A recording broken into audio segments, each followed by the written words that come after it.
So I was homeschooled growing up from fourth grade onward for a number of reasons, including the fact that I had developed severe scoliosis, which had started around the time or was diagnosed around the time when I was 5 or 6 years old and was becoming more and more pronounced as I was getting older. And it was something that my parents were worried about me getting bullied about, on top of other reasons. And so I started being homeschooled alongside both of my brothers. And as time went on, I became very close naturally with my brothers and other people within the homeschool community. The homeschool community is considerably larger, I think, than many people are even aware of. Like, many homeschoolers are connected through some sort of link, whether it's through faith-based, through a charter school, or a combination of those, or just there are plenty of ways that people have alternative school paths or alternative educations. And so my friends and the people I knew and the things that I did pretty much all centered around other homeschoolers and people in charter schools and things of that nature. Another major reason why my mom wanted to homeschool us was because she was very aware of the kinds of pressure that a lot of high schoolers and even younger children have of needing to go the traditional four-year route, needing to have like certain things in order and being super SAT focused and super test based and just like peer pressure and all sorts of things that my mom was not super excited about us having to face. And as somebody who comes from the East Coast and from potentially the kinds of questions like, but where will she go to college when I was born? My mom was kind of over it as one of many reasons why I was homeschooled. And also one of many reasons why when I graduated from high school, when I was 18 years old, I had not applied to any colleges. I had taken 2 classes at my local community college while I was still in high school as electives. I had taken photography and creative writing. And so that's about all I knew. Right after that time had ended for me. However, I had the opportunity to go with a favorite art teacher of mine. A lot of charter schools, especially in California, will have the option to take classes with other homeschoolers or charter school kids once or twice a week. And that was something I had done for the past few years, including a number of art classes with my favorite art teacher. And then I got the opportunity to do a summer scholarship at Laguna College of Art and Design, which was really cool. I got to go take a drawing 1 class and a life drawing class, and I got to every day go with my favorite art teacher to college and to experience what it could be like if I was an art student. And I was super excited. I had never been in a situation like this where we took it so seriously and we sat on drawing horses and used canvases and giant boards and drew naked people and did all kinds of like crazy fun things. And then I got a C in both classes, and we had a gallery opportunity to bring your parents and family and friends, and none of my art pieces were hung up. And they didn't tell you ahead of time whose was going to be hung up. And family friends who are like grandparents to me came to see it. And I got to walk around and be like, this is like what I made, but better. And this is also something that's similar to what I made, but better. So do you think I should go to art school? Needless to say, between that and hearing my professors kind of speak about how in order to be a true artist, you had to spend 7 years laboring in the art industry, and that you had to eat and live and breathe art, and that you could not have other friends or attachments. I think they were going through a hard time, especially one of them. Yeah, but to hear that you basically had to go to med school for art, had no guarantees of getting a job once it was all over, it kind of scared me away from it a little bit. Just a bit. So between that and my own lack of taking things like the SATs or tests that everyone else who was not a part of my exact circle had done, I found myself at a community college. And I took my first English class with Professor Salerno, who kind of scared the crap out of me, but also who I really admired and thought was the coolest. And during that time, I really got involved and I was really excited to be in school, and I was thinking, yeah, I'm going to get all this knowledge, I'm going to do all these things. And as I'm doing this and I'm doing a math class, and I don't even remember the other class at the time, I realized pretty quickly that certain things I had been preparing for had not entirely prepared me for the rigors of college. And at one point, my English professor had us do a check-in with him and to talk about, how our semesters were going and what we thought about college so far and things of that nature. And I was obviously so nervous about doing things badly or messing up and failing that at one point I began to get teary-eyed talking about the potential of failing. And I'll never forget that he told me that failing is great and that I shouldn't be afraid of it because it's only through failing that we learn. He's like, if you are always good at something or if you are always winning, then you'll have no growth. You'll just continue on the same path you've always been on. But if you fail at something, or if things don't go the way they're supposed to, then you have the potential to do better. The potential to be better. I did not understand this at that time. I think that when you are afraid of failure, or when failure is such an ominous force to you, it can become one of two things. It can become something that will entirely make you freeze up and fear, like live in fear, or it'll turn you apathetic. When you let the fear of failure rule your life, it can turn into one of two things. It can completely turn you rigid and keep you from moving at all. Like it can push the brakes on your life and you just freeze and you don't know what to do, and it can lead to a huge spiraling sort of anxiety. Or on the opposite end, it can turn into a kind of apathy. I don't care about that anymore. It's not really my thing. I'm not very good at that. Whatever. I don't care. It's lame anyway. Kind of attitude. And those two types of attitudes were types that I had throughout the first couple of years at community college. When I failed my math class, I was devastated. I was so sad and so embarrassed and frustrated, and I didn't really know what to do. And I had never even spoke to my math teacher because I was too embarrassed to even ask for help and too afraid of even asking for help. And so the next time I took it, halfway through, maybe less than halfway through, as the classes began to get more difficult, and that feeling of dread and fear of just not being able to do it was beginning to creep up again, I just kind of stopped going to class. I just didn't go anymore. I just stopped trying. Yeah, that was it.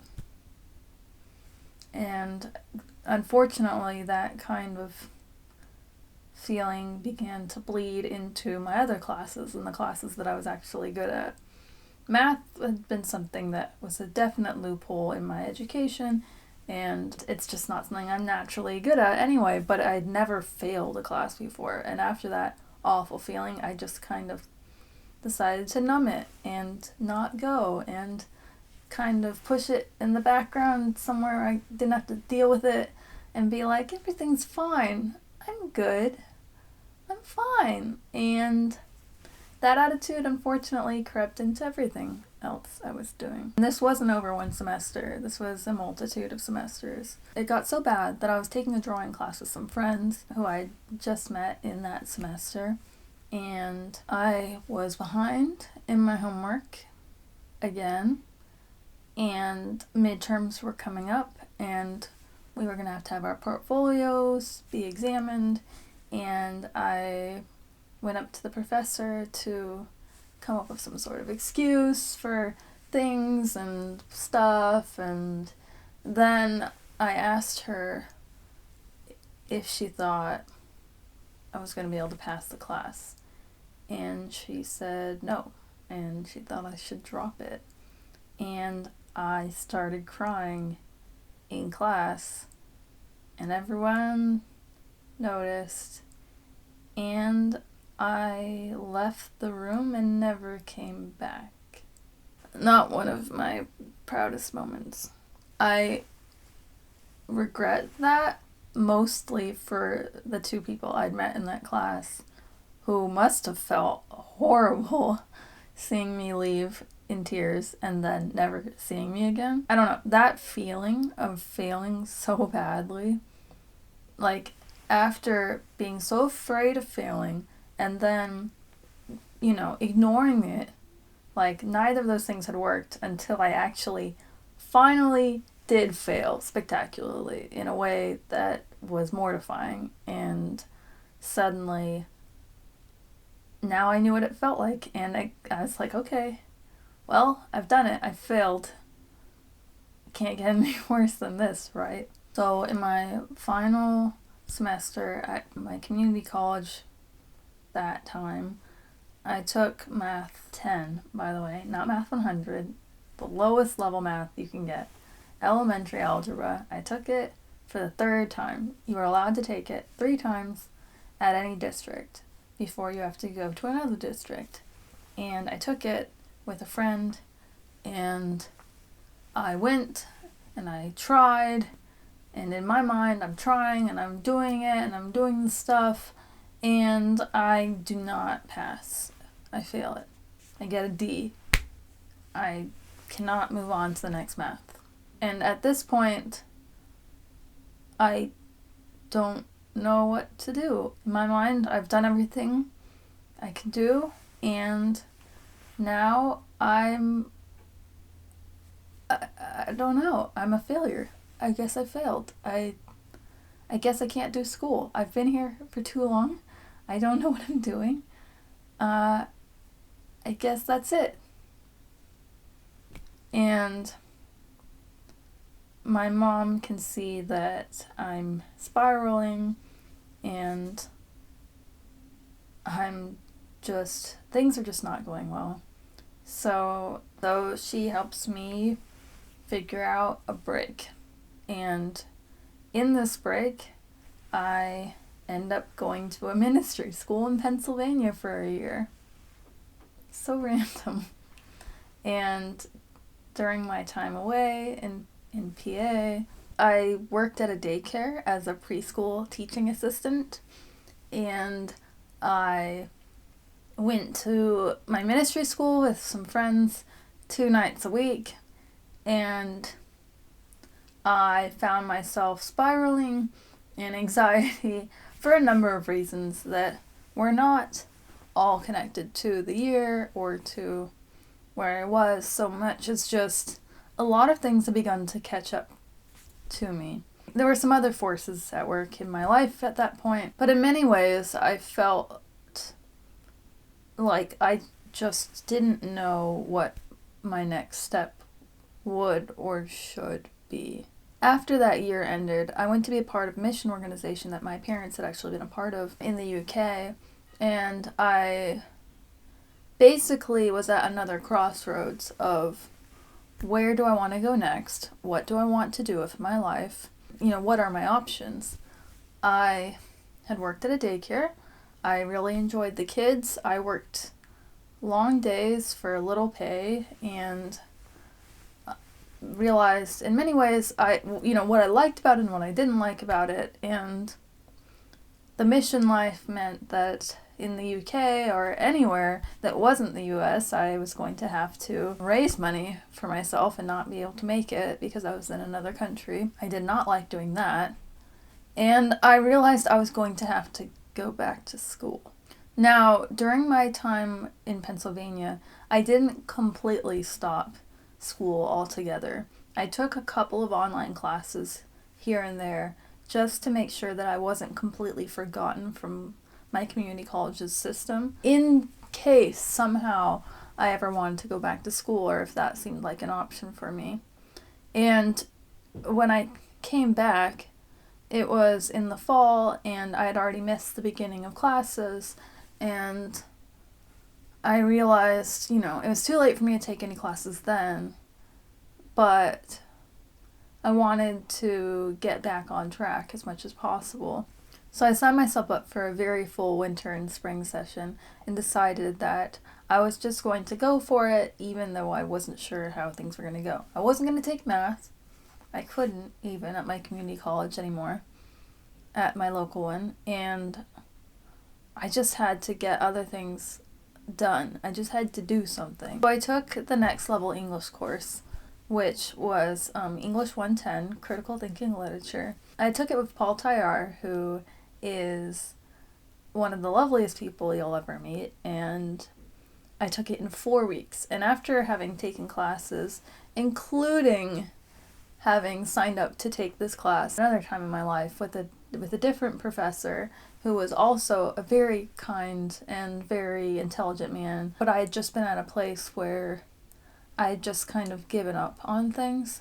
Going back and deciding to take it in 4 weeks seemed kind of crazy, but that environment, after having failed before and getting to a point where I just can't do that anymore. I'm just not going to fail anymore. That's it. I just can't. I won't. I'm not failing anymore. I have to do it. And I did it, and I got an A in that class, and I got so much encouragement from professors. And after that, I took another English class. I took British literature from the 1800s on, and I did really well in that class too. And that Professor Sacha is one of the most intimidatingly wonderful people you'll ever meet, and that class pushed me to be better and to do better. And basically from that point on, I just had kind of a perspective shift where it was more like, I know what failure is like. I've been there. It sucks. But I also know that there are lifelines and things around me that I didn't take advantage of before. And now that I'm not afraid of people thinking that I'm a failure, I'm going to take advantage of everything. Now that I'm not afraid of people judging me or of thinking weird things about me, if I ask for help, I'm going to ask for help every time. Even if I ask for help every time and I get a C or I fail or whatever, at least I've done everything I could do. At least, I can't care about what other people think about me anymore. And that was the main shift. After that semester, I hired a math tutor to help me prepare to retake the placement test so that I could hopefully skip past Math 10 and be able to take, if not a college level math class, at least Math 30, which is like an intermediate algebra class. And my tutor really helped me go over all the required questions and all the things that I would have to do, and I basically just forced myself to take in knowledge and to do things that I otherwise would have before, when I was my apathetic, oh, I can't care about that, or my anxious, oh, I'm never going to be able to do that, kind of. Those two attitudes had not helped me before, so I just kind of had to push past them and just make the information stick. And when I retook the math placement test before the fall, I tested into college level algebra. I did not take college level algebra. I took liberal arts math, which is a hilarious, chaotic mess of trying all kinds of practical math. A journey that I took. And I took that class, and as I took it, I met with a tutor all the time. And my tutor had never taken this class because this is a class that people who don't like math take, but we worked through it together. And when I was done, I got a B in a math class.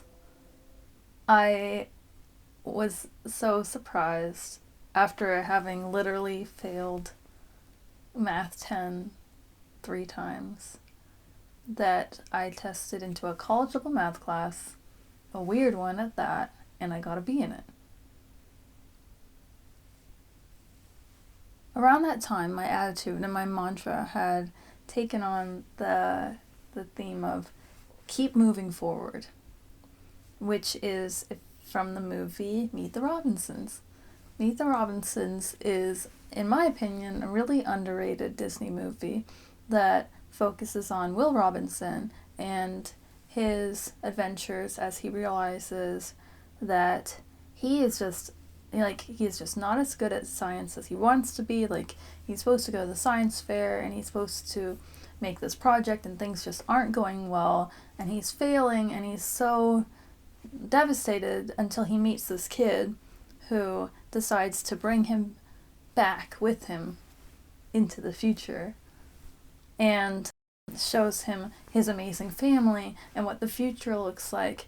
And Will finally gets to this point where he explains that he went to the science fair and that he was doing this thing, but when they're like, that's so great, how was it? And he's like, oh no.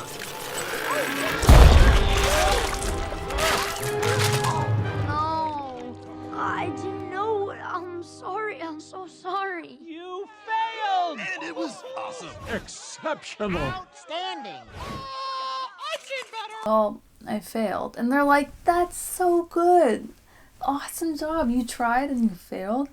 You're going to do so much better next time. You learned from that experience and it's going to be even better now. And he doesn't get it. And he's like, what? Who are these crazy people that are excited that I'm failing at something I want to be great at? But they're just telling him, yes, that didn't work out, but now you can keep moving forward. From failing, you learn. From success, not so much. Like my husband always says.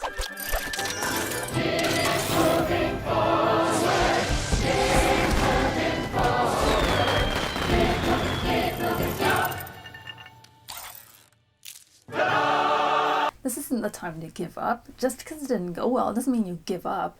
It means you do something different this time. You look at the steps that you did in order to get to where you are now, and you say, okay, so this wasn't the step for me. So now I'm going to scratch that, and this time I'm going to do this.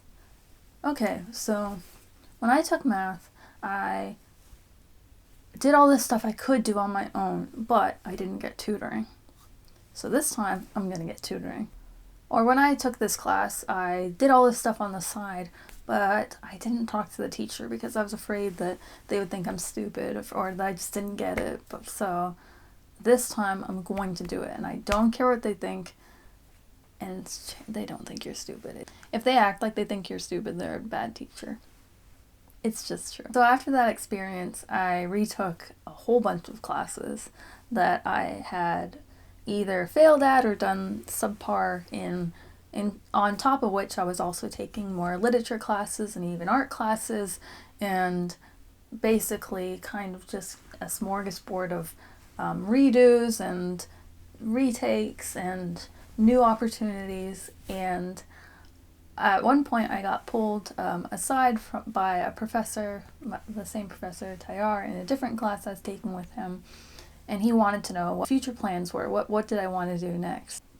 Any sort of person that would ask me, what are your future plans? Or what do you hope to do in the next 5 years?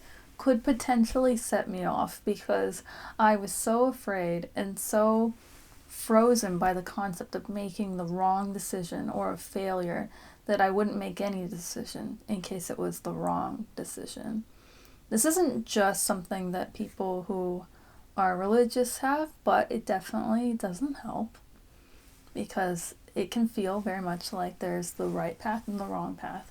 And for a long time, that is how I led my life. Ask you, where do you see yourself in 5 years? And as someone who wants to do everything, and as somebody who would describe herself in terms of Sims as a Renaissance sim, and somebody who just wants to do everything, but also at the same time is crippled by the fear of doing the wrong thing. So when he pulled me aside to ask me this question, instead of being upset, I just said, I'm not sure. I'm probably going to apply to the local college.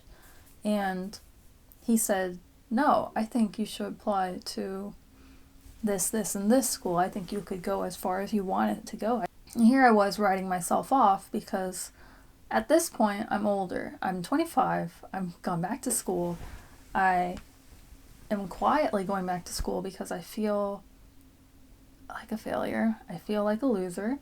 And I'm like, I'm just gonna do whatever I need to do to get a degree and move on with my life because I feel like a loser. And then I'm told, no, that's not the case, and that it's not too late to go on and to do what I want to do, whatever that might be. So I applied to a large number of schools, including a couple that I thought were far-fetched, but I thought I should do it anyway because my professors, my mentors, they believed in me, and I thought, you know what, it's okay if I don't get in, but I'll never know if I don't try. And I didn't let the fear of not getting in keep me from applying. And I got into a couple of schools initially, and then I didn't get into a couple of other schools. And then by the end of it, I heard back from the school that everyone had been waiting for me to hear back from. And this is after having not gone into other schools, and I thought, okay, I'll wait before I make a decision. And I got into UC Berkeley. I was really shocked and thrilled, and my family was so happy for me, and my mentors were so happy for me. And this wasn't like the end of my fear of failure or the end of what would then go on to be a fear dose of imposter syndrome, but it certainly was this end of feeling like if I don't do things perfectly, or if things don't go according to a specific set plan that people have, like if I don't get to go to college by 19, or if I don't get out of community college in 2 years, I'm going to write myself off because I'm bad at this, or if I failed this class a number of times, I'm just not good at school. I guess I'm just bad at stuff. I guess I'm just a failure. This kind of attitude is not a very helpful one to have, but it's a very understandable one to have, especially in today's culture, where it always appears like people are just having the best, most wonderful time of the year all year round. And it's not true, man. It's not true. When I graduated from UC Berkeley in December of last year, almost a year ago, I found myself applying for things that I would never have thought I'd have felt qualified to apply for. And in some cases, I didn't always feel qualified for them, but I applied for them anyway. I applied for one graduate school program, just one, because I wasn't really sure if I wanted to go to grad school yet, but I thought I'll apply for a long shot at Cambridge. I did not get in. That's fine. It's not like I posted it on my Instagram or anything. I applied for jobs at certain media companies, and I even got to a point where I had final interviews with certain places, and I did not get the job. In some cases that was a little harder, especially when you know that people are waiting and watching and wondering what your next step will be, and oh, you graduated from this school, or you're done, or whatever. It can feel like you're back where you started when you're done with school and you don't know what the next step is. But I'm not embarrassed for those opportunities that I applied for anyway, even if I didn't get them. I think overall what I want to say is it's fine and you should apply for everything. Why not? The worst they can do is say no. That doesn't mean you failed, it just means someone else got it. Just because I didn't get X job or X spot at X grad school doesn't mean that I'm a failure. It means that it wasn't the best fit. You don't have to document it, but I think documenting as many times as you fall down as you get up is equally as encouraging to other people. I think it's equally as beneficial or important. There's a women's writers group that one of my creative writing professors was telling me about called Women Who Submit. Yes, I'm aware. Haha. And it's basically this group where women writers will brag about all the different places that they've submitted their work to, and even if they didn't get in, or even if they got rejected, they get to kind of do a fail brag or a look what I did brag, and people will be like, that's awesome, you submitted your work to this publication and to this publishing house, and we're so proud of you for trying. I propose a toast to Lewis and his brilliant failure. May it lead to success in the future. And now it won't feel so daunting for you to go ahead and try again. And maybe you'll tweak something, and maybe you'll submit it elsewhere. And now that you've submitted it to this big, like, prestigious place and you didn't get in, you know what? Now applying to somewhere else doesn't feel like such a big deal. Or now submitting that second article or that second book or short story or whatever it might be, you know what, it doesn't feel like such a big deal to submit it again. Instead of taking it as a total rejection and just never picking up a pen again, you go, you know what, all right, I did it, so it can't get any worse than being rejected one time, might as well submit it somewhere else. Or, you know what, maybe they're right, I didn't like that one thing about it, so I'll fix that one thing, and then I'll submit it again. Really just learning from your experience and having a community of people who can encourage you and just being willing to grow instead of taking failure as the ultimate defeat and the ultimate write-off is something that I think we all could benefit from. So keep moving forward today. You'll be glad you did. Honestly, I was gonna have a cute outro with Sylvia. She's very mad at me. So this outro is a fail too. But you know what? I'm gonna keep moving forward anyway.